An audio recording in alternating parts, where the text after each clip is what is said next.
Hello प्यारे विद्यार्थियों, स्वागत है आप सबका।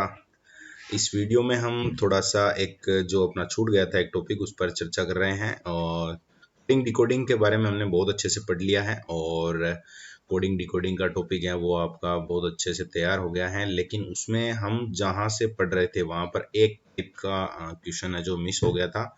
वो था लेटर टू लेटर कोडिंग। हमने शब्द वगैरह हैं उसके सारे सवाल कर लिए थे, लेकिन ये अपना छूट गया था। तो इसको अभी हम जो डिस्कस कर लेते हैं फटाफट से। एक क्वेश्चन है और जानकारी दे रखी है, उसके साथ जो 4 क्वेश्चन अटैच कर रखे हैं। तो अपनी किताब में भी हैं वैसे ये, तो वहाँ से आप है जो इसको एक बार यहाँ समझ लो और खुद से हल करके देख लेना।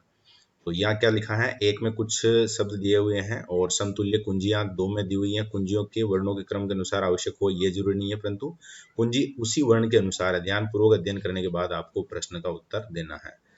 तो यहाँ शुरुआत करते हैं अपन। जैसे कोडिंग डिकोडिंग में सबसे पहला काम हमें करना होता है कि जैसे यहाँ पर स्तंभ है, इसके कोड के रूप में यहाँ सामने ये जो अक्षर लिखे हुए हैं ये हैं। आप एक एक अक्षर जो भी कॉमन है उसके हिसाब से ज्ञात करते जाएंगे। जैसे आप सबसे पहले यहाँ पर अगर इसको ऑब्जर्व करेंगे तो ऑब्जर्व करने पर आपको लगे पता चलेगा, देखो आर एक ऐसा अक्षर है जो दो जगह आ रहा है, या एल ऐसा अक्षर। पहले ध्यान रखना है सबसे मैक्सिमम बार जो अलग अलग शब्दों में आ रहा है उसको लेना है। तो यहाँ एल है वो एक यहाँ पर नजर आ रहा है, इसके अलावा एल है जो यहाँ पर भी है और यहाँ पर भी है। तो एल है जो हमें 3 जगह नजर आ रहा है, तो एल को सबसे पहले आप देखेंगे। अब एल यहाँ है तो तीनों जगह एक ऐसा और आपको देखना है जो कॉमन आ रहा हो।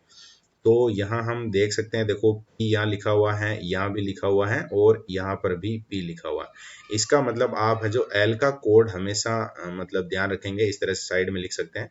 एल का कोड यहाँ पर आ रहा है आपका स्मॉल लेटर का। ये एक बात हो गई क्लियर। और जैसे आपका ये 25वां जो सवाल है वो भी है कि एल का सूचक कौन सा है, तो हम है जो इसमें डी आंसर कर देंगे, क्योंकि वो हम कॉमन देखने के बाद है जो पता लगा सकते हैं। तो यहाँ एल की बात हो गई है, एल हमने है जो ज्ञात कर लिया है। तो यहाँ पर जो पी है उस पर थोड़ा सा मार्क कर देंगे, इसको हमें अब आगे काउंट नहीं करना है। इसके अलावा पी और किसी में है नहीं, एल भी किसी और में नहीं है। अब और आपको ये ढूंढना है कि कौन सा और है जो 3 में है, ज्यादा से ज्यादा में है उसको पहले ढूंढना। देखो यहाँ पर ओ है, यहाँ पर भी है और यहाँ पर भी है। इनमें कोई ना कोई एक अक्षर ऐसा होगा जो तीनों में कॉमन मिलेगा आपको। तो देखने पर जैसे यहाँ पर आपके पास एक्स एस एम सी है, यहाँ पर भी एम है और यहाँ पर भी एन है, लेकिन यहाँ एम नहीं है। यहाँ पर सी है, यहाँ पर सी है, यहाँ पर सी है और यहाँ पर सी है बिल्कुल। तो ओ का आपके पास जो कोड है वो प्राप्त हो गया है क्या, सी। अब ओ का अगर प्रश्न पूछ रखा है तो आप सीधा उसका आंसर दे देंगे। ओ का सूचक क्या है, तो आपका बी वाला ऑप्शन है, इसमें सही हो रहा है। इसके अलावा देखिए, अब ओ कंप्लीट हो गया है तो यहाँ सी है उसको आप हटा देंगे। हटा देंगे का मतलब थोड़ा सा मार्क कर लेंगे ताकि उसको जो बार बार नहीं देखना पड़े, जो बच्चे वो सीधा जल्दी पता चल जाए। और 3 लाइनों में आने वाला कोई अक्षर आपका है वो एस है। देखो यहाँ पर भी है, यहाँ पर भी है और यहाँ पर भी है। तो इसका मतलब इन 3 में कोई एक कॉमन होगा। तो एम नजर आ रहा है, सीधा सीधा ही नजर आ रहा है। इसका मतलब हो गया कि एस का कोड है वो क्या है, एम है। तो अब यहाँ से आप है जो एम को भी हटा देंगे, ठीक है।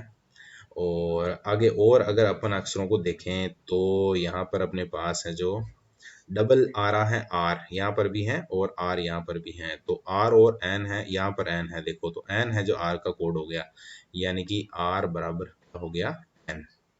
ये भी आराम से आपने समझ लिया। अब इसके बाद यहाँ पर आर का ज्ञात कर लिया हमने, तो बच्चा केवल ई है। यहाँ पर हमने एन हटा दिया तो ई का क्या हो गया, सीधा आपको पता चल रहा है ई है उसका क्या हो गया, आर। ये है जो क्लियर हो गया पूरा, ये मतलब शब्द अक्षर ही पूरा आपका कंप्लीट हो गया। और आपको पहले में ई का सूचक पूछा है तो ई का सूचक अब आपने ज्ञात कर लिया है, यहाँ पर आर हो जाएगा। इसके अलावा आप तो वैसे 3 तो प्रश्न ही कर लिए हैं। एफ का सूचक पूछा है, एफ कहाँ गया, शुरू वाले में है। तो इसको हमें पूरा करना पड़ेगा कंप्लीट। देखो एल का ज्ञात कर लिया, यू का ज्ञात कर लिया, आर का ज्ञात कर लिया।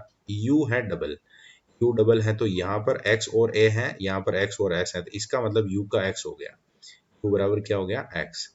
यू का भी हमने ज्ञात कर लिया, एक्स हो गया। अब यहाँ बचा है ए और यहाँ बचा है एफ, तो ऑटोमेटिक पता चल रहा है एफ का क्या हो गया, ए।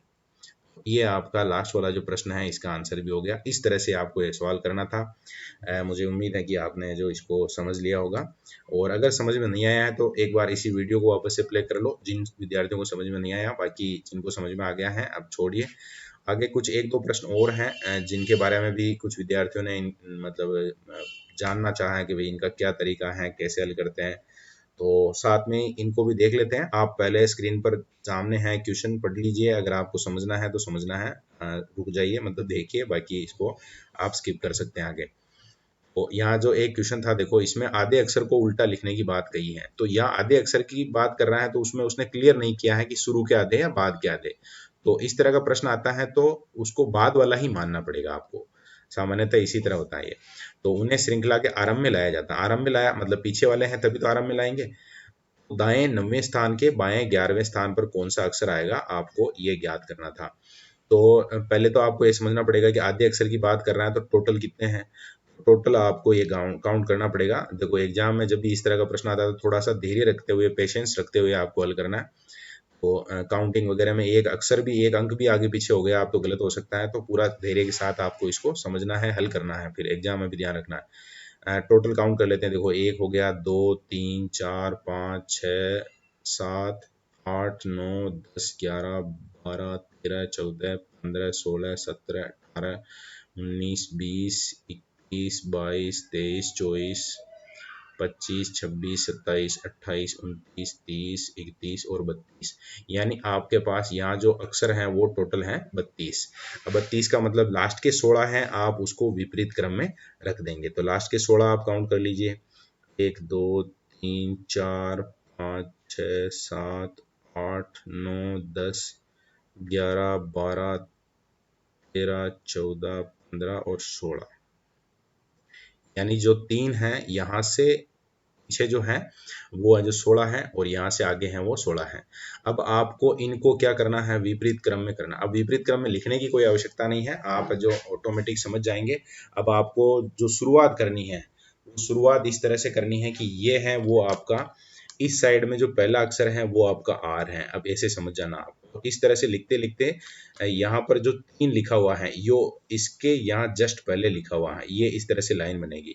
तो आपको इस हिसाब से जो ज्ञात कर लेना है। अब वो जो कह रहा है उस हिसाब से आप आ जाइए। तो यहाँ दाएं से 9वें स्थान, तो दाएं से आना है आपको, तो 9वां स्थान पहले देखना पड़ेगा। ये जो लास्ट वाले जितने भी अक्षर हैं ये अब यहाँ से खत्म हो चुके हैं। अब आपका जो दाएं से पहला अक्षर है वो ये 9 है। यहाँ से आपको 9वें स्थान पे जाना है। तो 1 हो गया, 2 3 4 5 6 7 8 और 9। यानी कि जो Q है वो आपका दाएं से 9वां स्थान हो गया। यह है जो बात आपको समझ में आ गई होगी। अब वो क्या कह रहा है के बाएं 11वें स्थान पर, अब यहाँ से आपको बाईं तरफ है जो 11वें स्थान पर जाना है।